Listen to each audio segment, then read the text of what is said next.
Well, North Texas teen Karmelo Anthony is now serving 35 years in prison after a jury sentenced him for the murder of 17-year-old Austin Metcalf. Well, in April of last year, both teens were competing at a Frisco track meet when Anthony stabbed and killed Metcalf. Now, following the sentencing, the judge gave Metcalf's family 30 minutes to address Anthony directly. Anthony refused to look at Metcalf's father, who said, quote, "This was never about race. It is about right and wrong. My son's death destroyed the person I used to be. He does not exist anymore. You can't look at me in the eyes, but you can stab my son."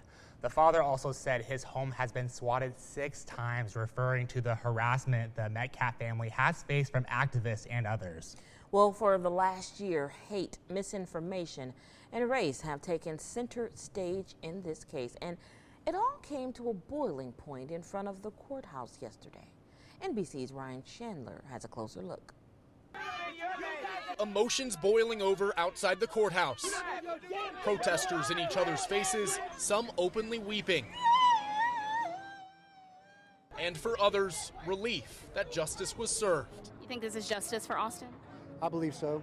As a Texas jury finds 19-year-old Karmelo Anthony guilty of murder for stabbing 17-year-old Austin Metcalf at a high school track meet last year. You will never, ever disrespect a black woman like that. Numerous witnesses said Anthony instigated the confrontation, the prosecution calling his actions unjustified and intentional, telling the jury, you don't get to meet a shove with a stab, especially if you provoke the shove.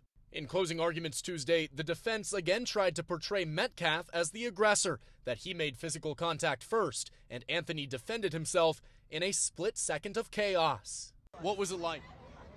What was it like? When the verdict was read. I feel like it was designed to protect white people, the system, and it was not designed to protect black people. It's self-defense. Supporters of Anthony have raised concerns for a fair trial after no black people were seated on the jury. Inside the courtroom, tears from both families. Anthony's mother described as weeping, later asking the court to please have mercy on my son.